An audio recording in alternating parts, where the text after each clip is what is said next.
Alhamdulillahirabbil alamin. Ar-Rahmanir Rahim. Maliki yaumiddin. Asyhadu an la ilaha illallah wahdahu la syarikalah wa asyhadu anna Muhammadan abduhu wa rasuluh. Hadirin anu dimuliakan ku Allah Subhanahu wa taala. Hapunten satacana nya rada ngaret. Kumargi aya musker heula tadi nembe rengse. Alhamdulillah. Musyawarah kerja pemuda di Jamaah Cibeduk. Mangga ayeuna urang kawitan di surat At-Tariq. Kamari urang tos tamat surat Al-A'la, ayeuna surat At-Tariq. Mangga tiasa dibuka surat At-Tariq ayat kahiji.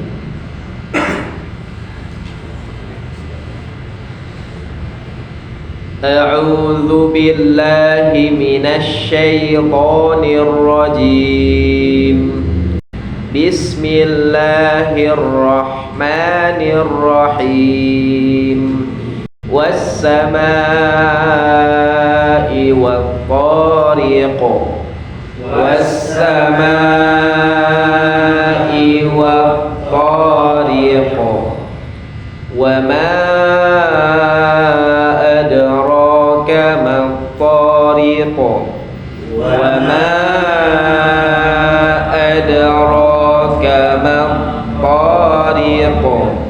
An-najmu ats-tsaqib. In kullu nafsin lamma 'alaiha hafiz. In kullu nafsin lamma 'alaiha hafiz. Was-samaa'i wat-tariq, ya. Surat At-Tariq teh surat Makkiyah, surat Mekkah, ya.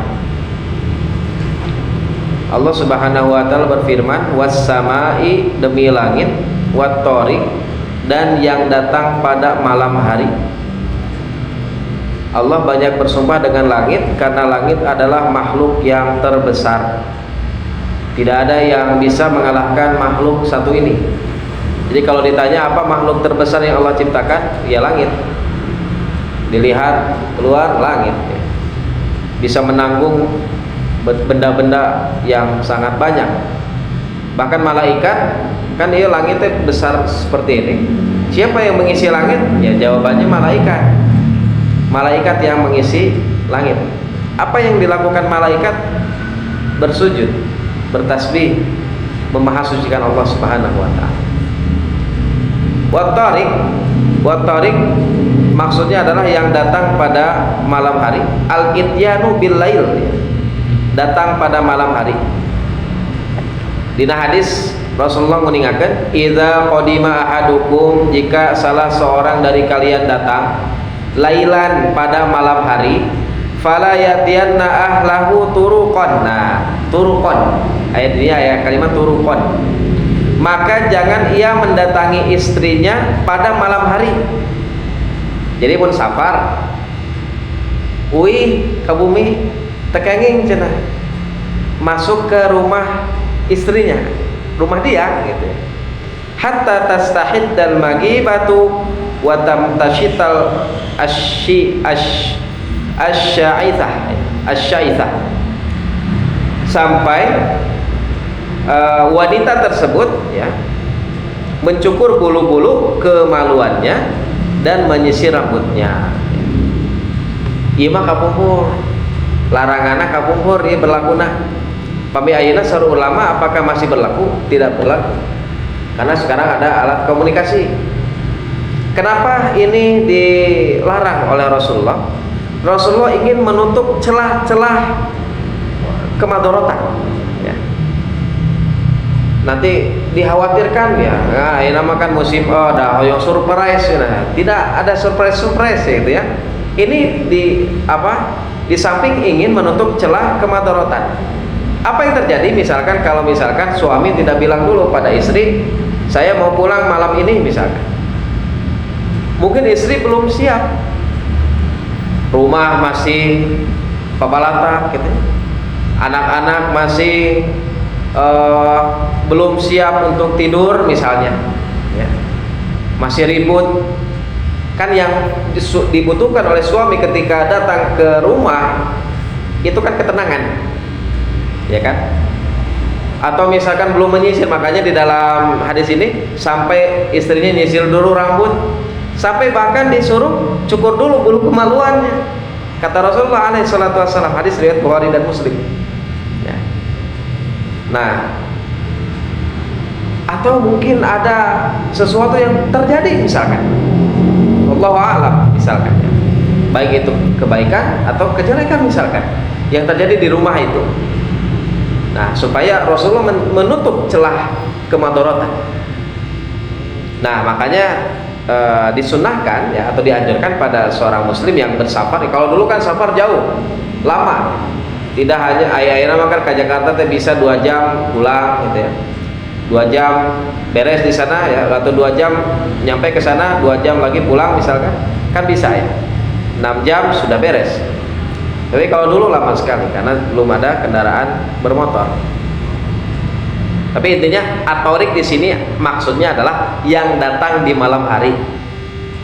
Mana salah satu dalilnya tadi, dalilnya, gitu, ya, dalam hadis riwayat Bukhari dan Muslim. Kemudian kata Allah, "Wa ma adraka mat-thariq." Dan tahukah kamu apa yang datang pada malam hari itu? Allah memberi pertanyaan ini bukan Allah tidak tahu, tapi ingin agar orang-orang perhatian. Wa ma adraka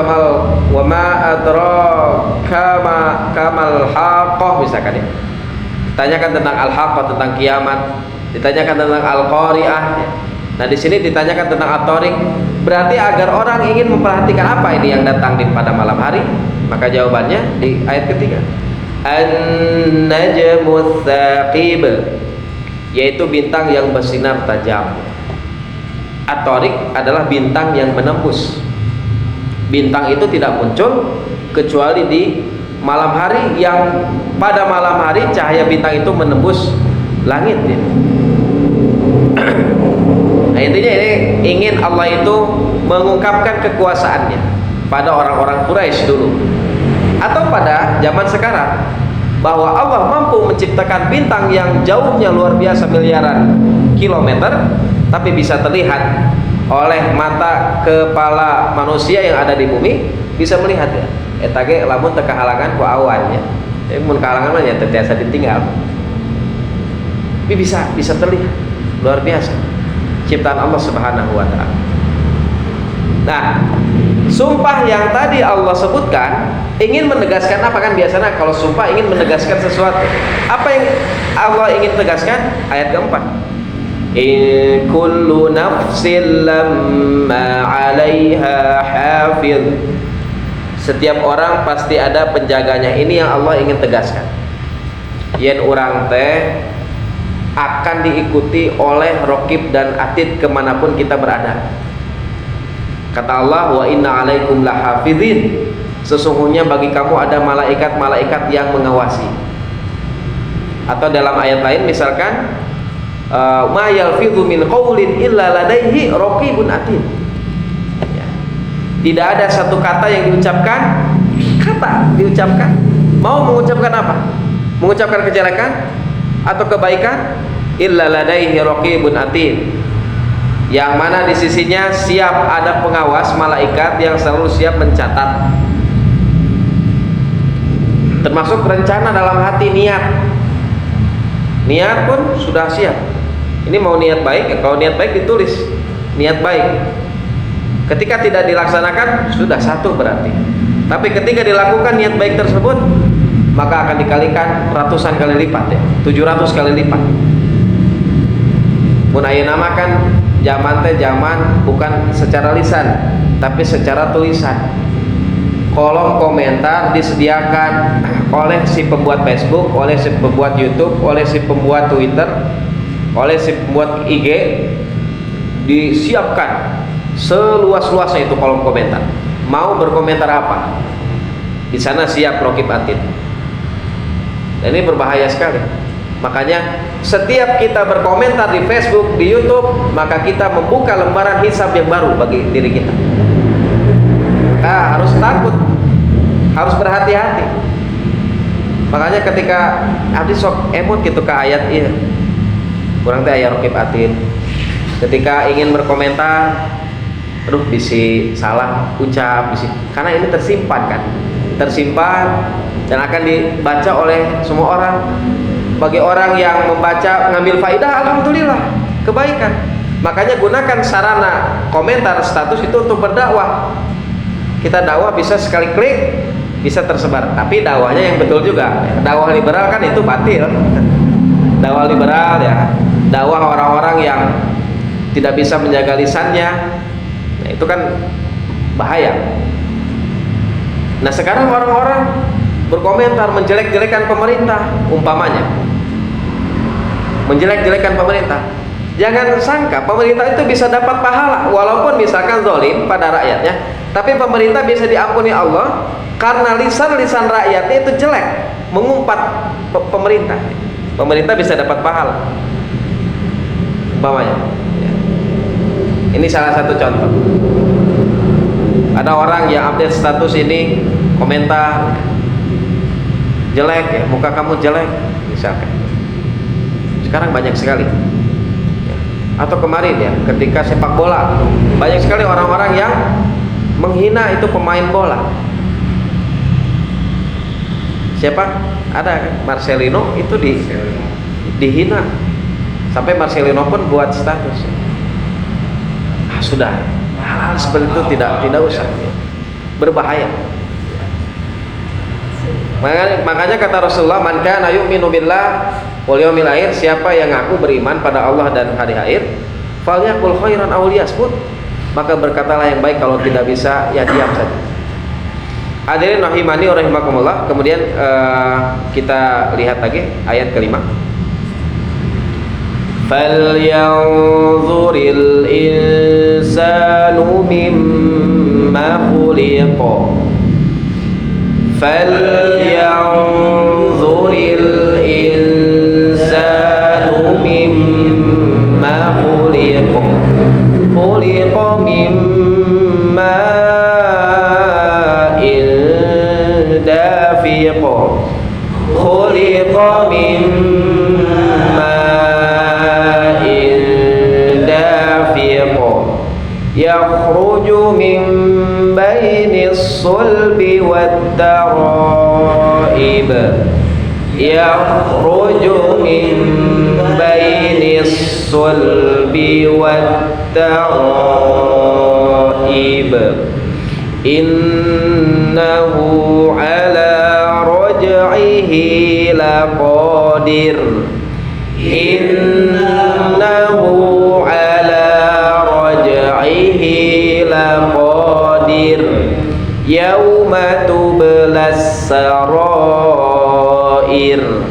Yauma tublas sarair.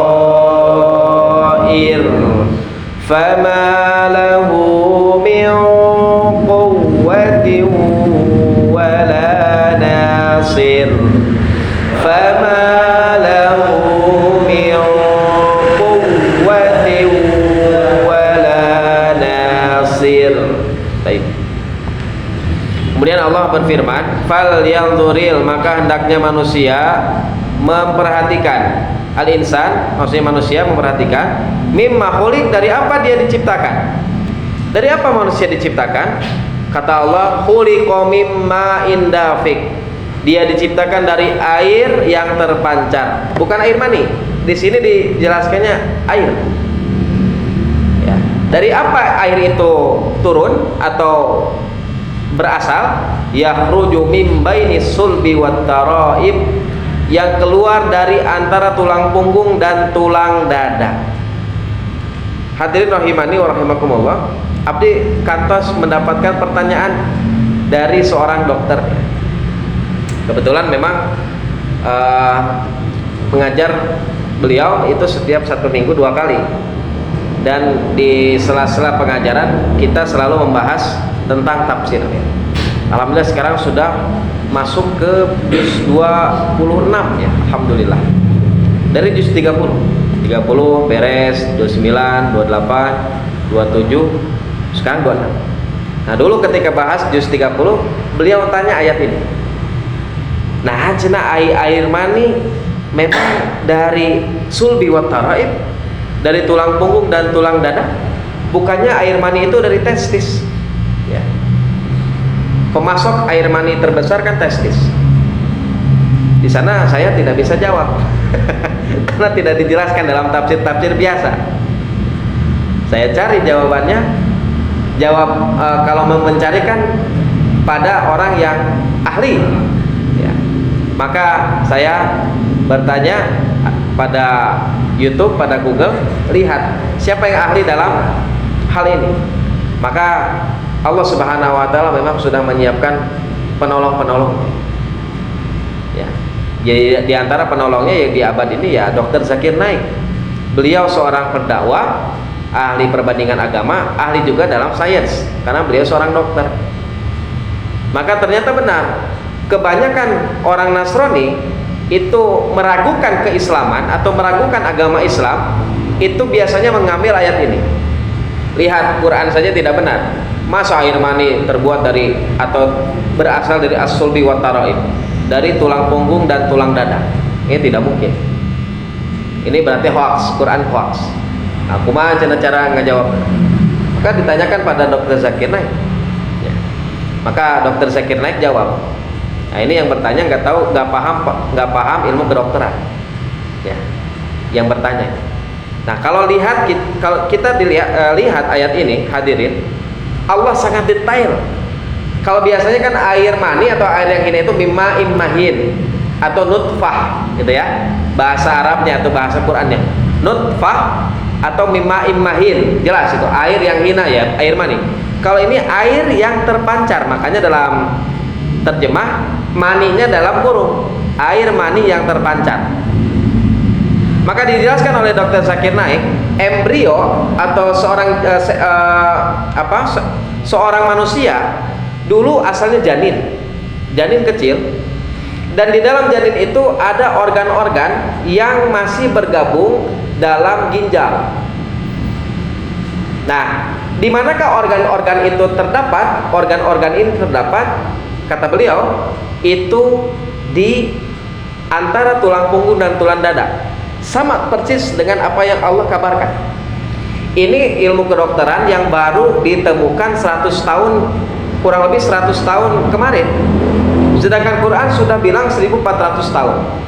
Kemudian janin ini turun, menurunkan organ-organnya. Apa yang turunkan? Organ-organ reproduksi, kata Zakir Naik. Apa yang diturunkan? Yakni testis ya. Intinya organ reproduksi.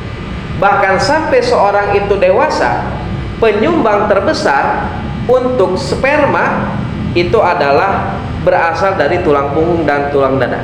Ini 1400 tahun yang lalu dikabarkan oleh Allah, semenjak ilmu kedokteran belum semaju sekarang. Ini kan bukti mukjizat dari Allah Subhanahu wa taala.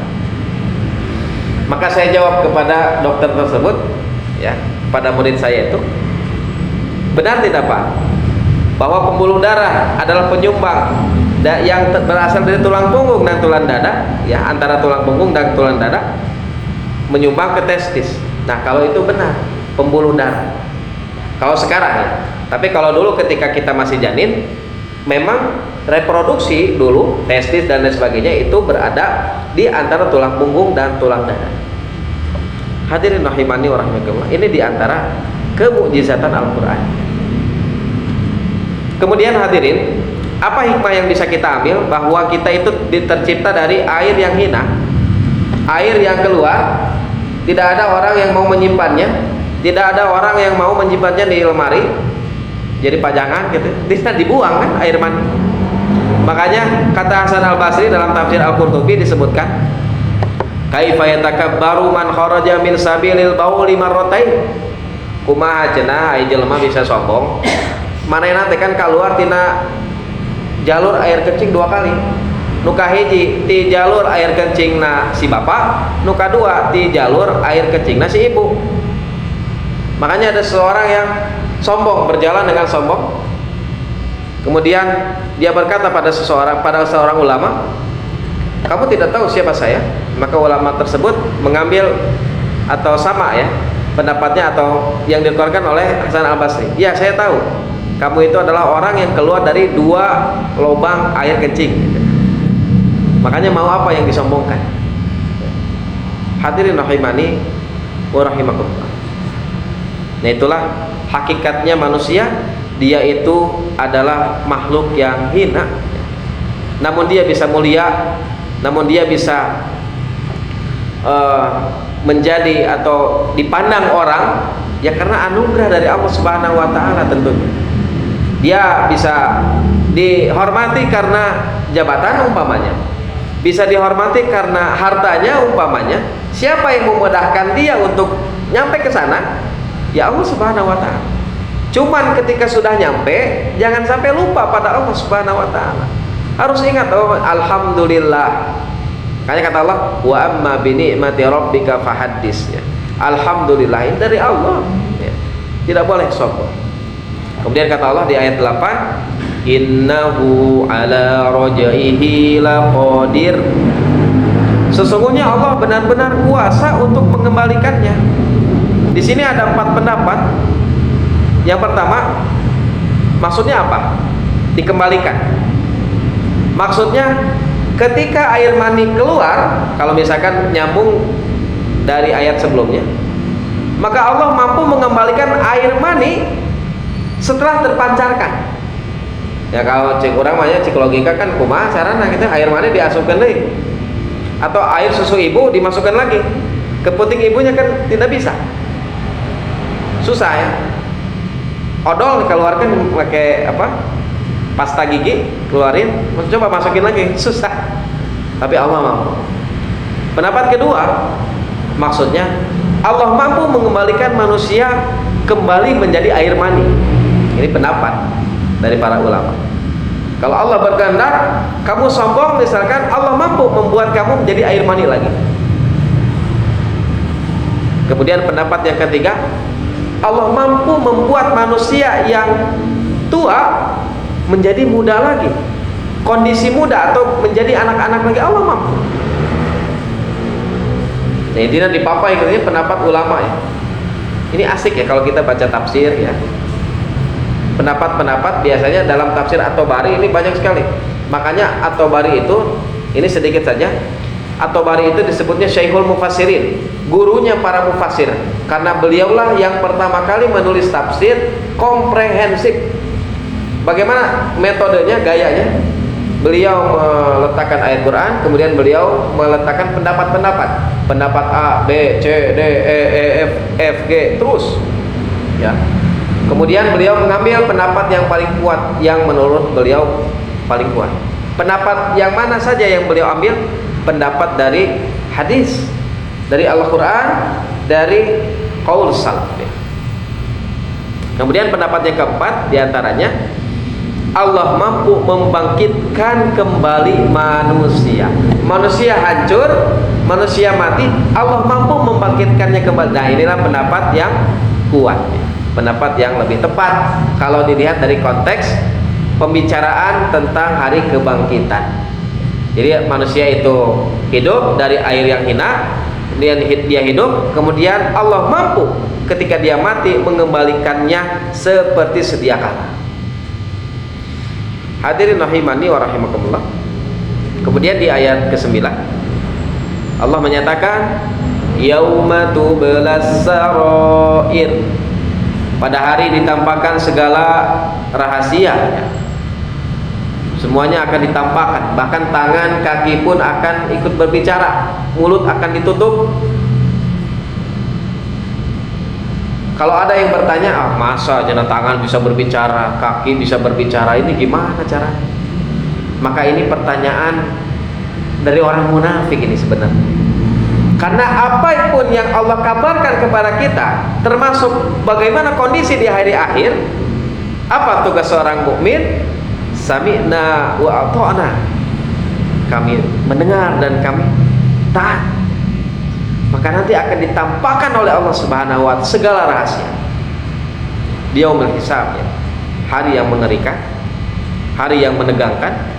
Kemudian di ayat 10, fama lahu min quwwatin wala nasir, maka manusia tidak lagi mempunyai suatu kekuatan dan tidak pula ada penolong.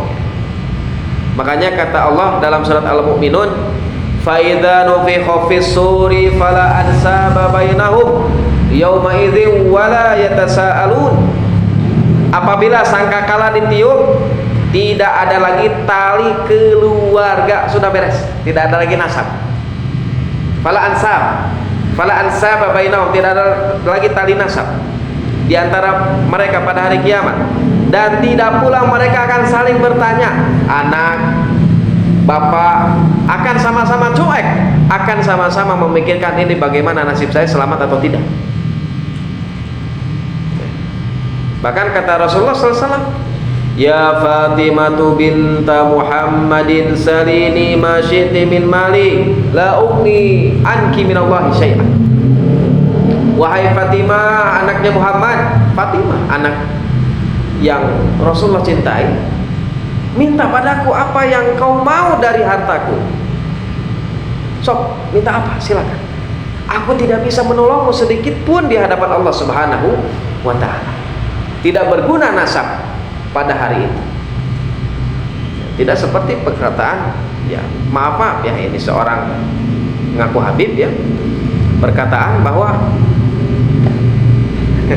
ini sangat lucu sekali perkataannya.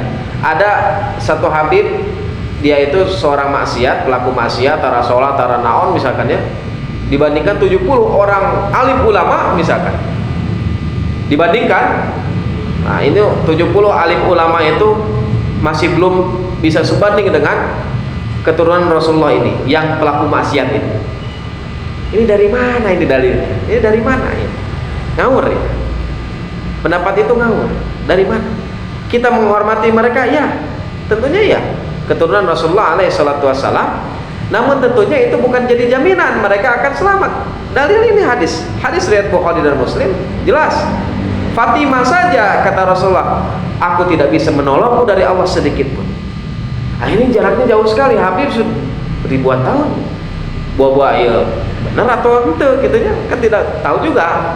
Kemarin kan rame ya, ada masalah nasab ya. Ada yang bikin tesis tentang bahwasanya ini cacat nih, nasabnya ini para Habib ini. Ya, ada dialog lah di sana.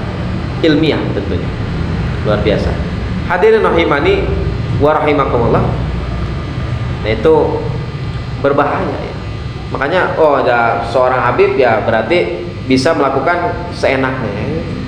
70 orang berilmu Allah sebutkan, yarfa'illahu alladzina amanu minkum walladzina utul ilma darajat. Orang yang beriman dan berilmu jelas Allah akan angkat derajatnya. Sekarang ini masih kalah dengan Habib yang misalkan pelaku maksiat ini dari mana? Allah jelas menghormati, memuliakan orang yang berilmu. Bahkan setiap hari kan kita minta sama Allah, wa qur rabbi zidni ilman. Minta itu salah satunya yang Allah perintahkan langsung, ya, di samping harta pun kita minta setiap salat kita, warzuqni. Tapi rezeki itu kan tidak terkait hanya harta. Tapi kita minta sama Allah ilman. Qur rabbi zidni ilman. Hadirin rahimani rahimakumullah, kita lanjutkan di ayat 11.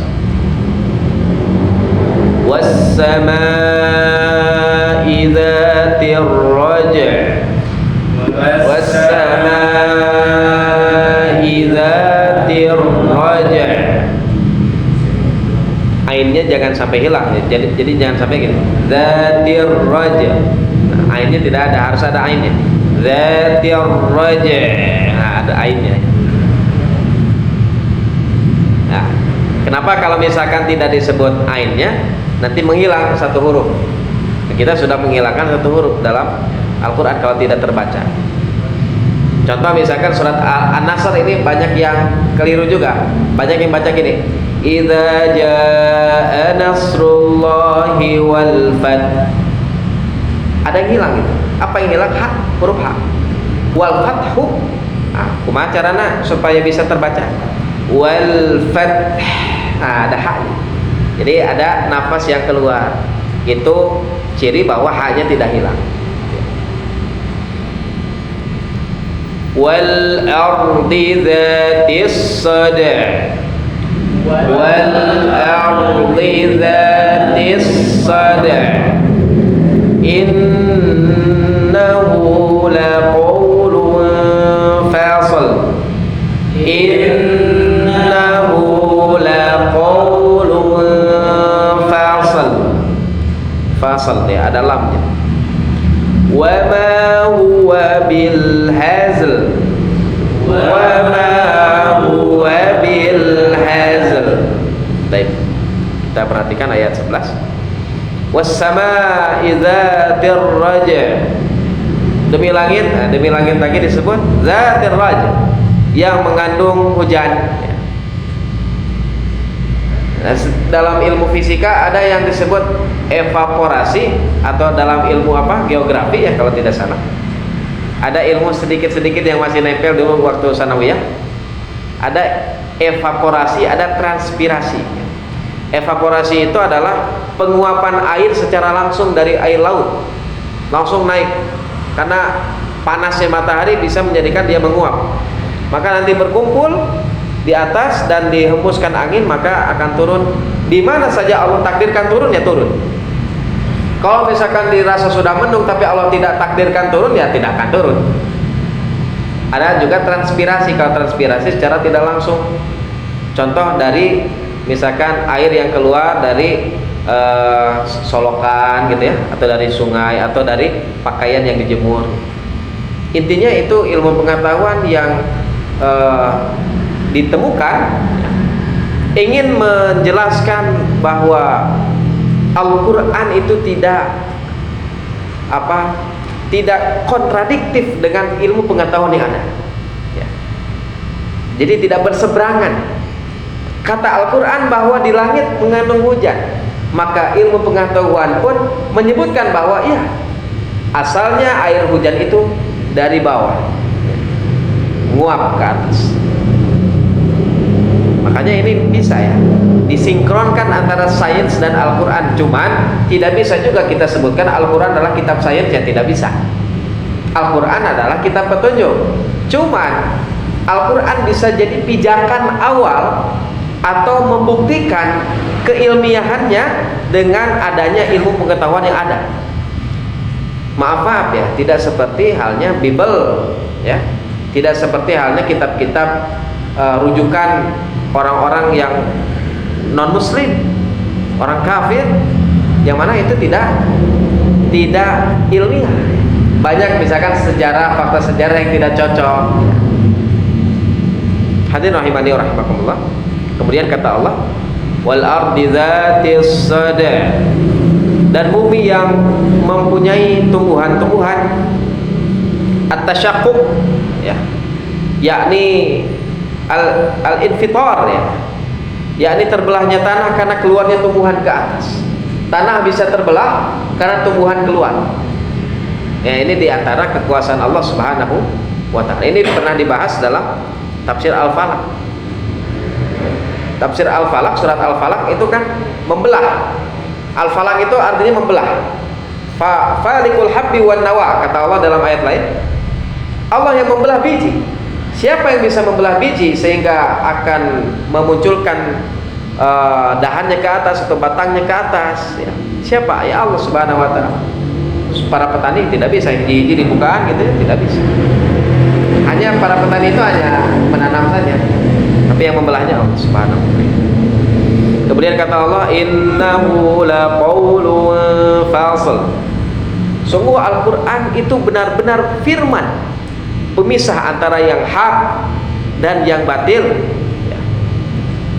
Al-Quran adalah Al-Furqan, pemisah mana amalan yang baik, mana amalan yang buruk, mana orang-orang yang Allah nilai baik, mana orang-orang yang Allah nilai buruk, mana orang-orang yang akan selamat, mana orang-orang yang tidak selamat, bagaimana cirinya, bagaimana balasannya, dibedakan oleh Al-Quran ya. Jadi tidak disamakan.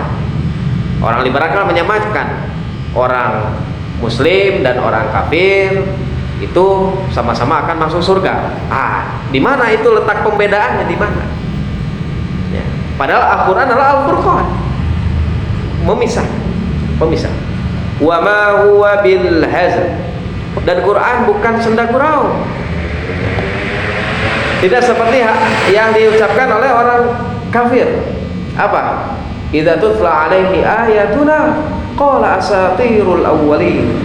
Ketika dibacakan ayat-ayat kami, maka mereka berkata, ya mah dongeng-dongeng orang-orang yang dulu ya.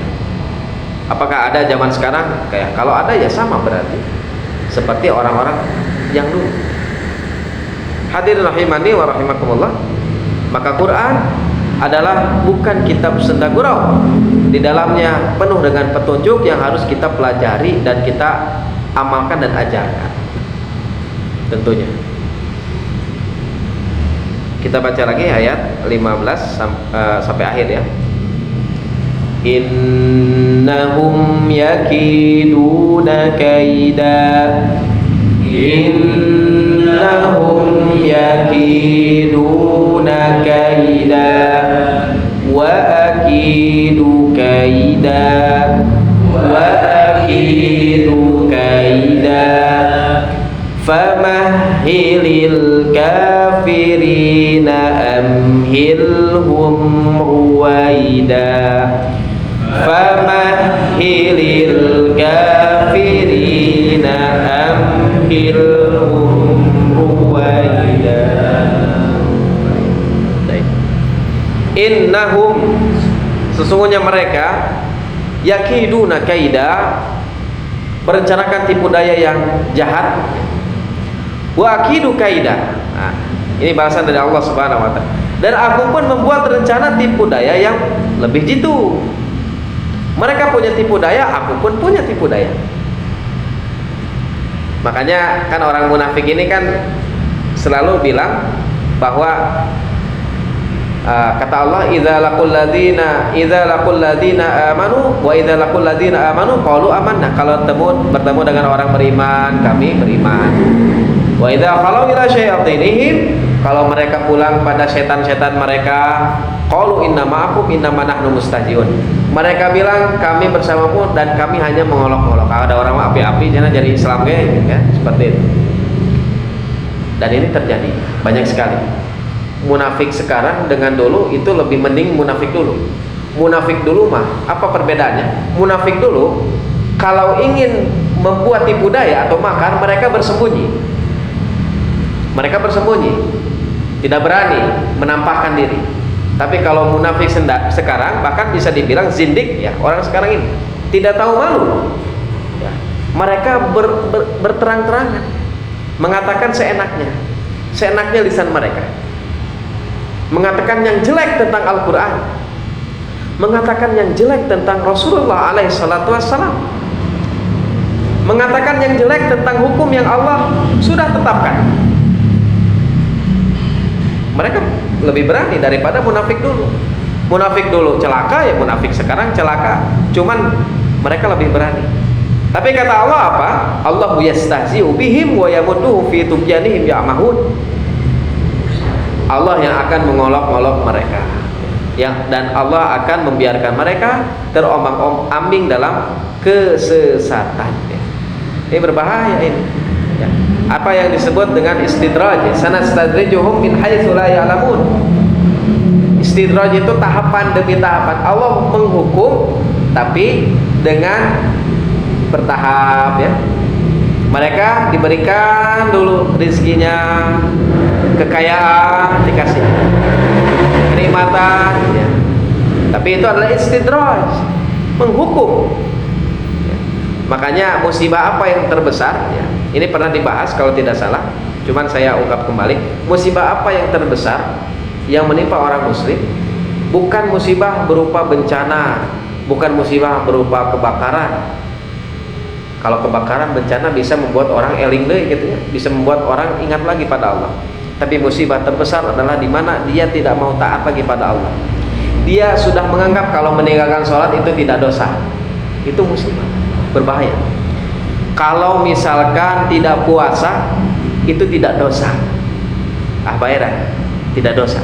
Bahkan sampai bilang, dan jangan naon orang sholat, jangan naon orang puasa. Kita nikmati hidup ini selagi kita mampu. Ini berbahaya. Ini musibah terbesar ya, bagi seorang yang mengaku muslim. Musibah. Hadirin rahimani wa rahimakumullah. Di dalam ayat lain Allah berfirman, wa makaru wa makarallahu wallahu khairul makirin. Orang kafir bisa membuat tipu daya, Allah pun balas tipu daya mereka, dan Allah sebaik-baiknya membalas tipu daya. Hadirin rahimani wa rahimakumullah. Namun tentunya kita tidak boleh menyifati Allah itu atau menisbahkan yang jelek itu pada Allah. Allah memakai cara mereka saja dalam menghukum mereka, karena mereka kan punya tipu daya, makar. Nah, Allah membalas mereka, menghukum mereka dengan apa yang mereka lakukan. Bukan berarti kita bisa sebutkan Allah itu maha tipu daya, atau Allah itu mempunyai sifat makar misalkan. Allah itu punya sifat berbuat tipu daya misalkan. Ini takutnya disalahartikan. Misal kalau kita sholat takut, atau kalau misalkan kita menerima musibah ya, menerima musibah, punya musibah, ada musibah apapun itu terkait keluarga atau harta kita, tiba-tiba kita nyeletuk saja, ini tipu daya dari Allah. Itu suudon ya. Allah ternyata punya tipu daya pada kita. Itu suudon. Kata Rasulullah kan, kalau musibah menimpa kamu, musibah itu illa kafarallahu biha min khotoyahu. Musibah itu bisa menjadi penghapus dosa, kifarat dosa. Bahkan kata Rasulullah, sampai musibah terkecil apa? Hatta syaukati yushakuha. Sampai duri yang menusuk kaki kita itu musibah kifarat dosa. Kadang orang tidagor gitu ya, kadang dicatrok, kadang disoledat gitu ya. Itu tidak sadar, ini kifarat dosa. Kalau saya suka mengalami gitu ya, kadang suka kait gitu ya, itu jadi soeng, kifarat dosa. Ada dosa yang tidak terasa dan Allah tegur. Nah, tapi Allah maksudnya, Allah berbuat tipu daya itu maksudnya menghukum mereka. Bukan berarti Allah punya sifat tipu daya. Kemudian ayat terakhir, famahhilil kafirina amhilhum ruwaida. Karena itu berilah penangguhan kepada orang kafir, berilah mereka kesempatan untuk sementara waktu ya. Makanya sabar. Rasulullah tersabar kumaha 23 tahun. 23 tahun ya Rasulullah sabar, beri penangguhan pada mereka. Akhirnya kan Allah berikan kemenangan, berikan pertolongan, bisa masuk kota Mekah dengan aman ya. Bahkan orang-orang yang dulunya berpuasa itu langsung masuk Islam. Karena apa? Ada yang tulus dari hati, ada juga yang takut ya. Makanya nanti banyak sekali orang-orang yang murtad ya, ribuan ya orang-orang yang murtad ya, bahkan puluhan ribu, belasan ribu orang-orang yang murtad ya. Makanya kalau dirasa orang kafir ini melihat sewenang-wenang ya, yang megang harta ini ya, kita itu siapa? Kan orang Yahudi. Yang megang bank dunia itu keluarga siapa? Keluarga Yahudi. Yang memegang sistem di dunia ini siapa? Orang-orang Yahudi. Makanya kenapa Israel sekarang masih berani? Karena dekengnya banyak sekali. Orang-orang yang dianggap penguasa dunia, dekengnya orang-orang Amerika, orang-orang Inggris, orang-orang Eropa, orang-orang ya elit global ya, para elit global. Nah, berarti di sini ada tugas bagi kita ya, sabar ya. Karena cuma sedikit ya mereka akan merasakan itu ya, sebelum mereka akan merasakan azab yang kekal ya. Mereka tidak akan lama di dunia, mereka akan merasakan azab yang kekal dan abadi. Hadirin rahimani wa rahimakumullah ya. Alhamdulillah beres ya tafsir surat At-Tariq. Alhamdulillah, insyaallah kita lanjutkan lagi di pertemuan selanjutnya Al-Buruj ya, insyaallah biidznillah. Aku qouli hadza wa astaghfirullah li wa lakum. Subhanakallahumma wa bihamdika asyhadu an la ilaha illa anta astaghfiruka wa atubu ilaik. Assalamualaikum warahmatullahi wabarakatuh.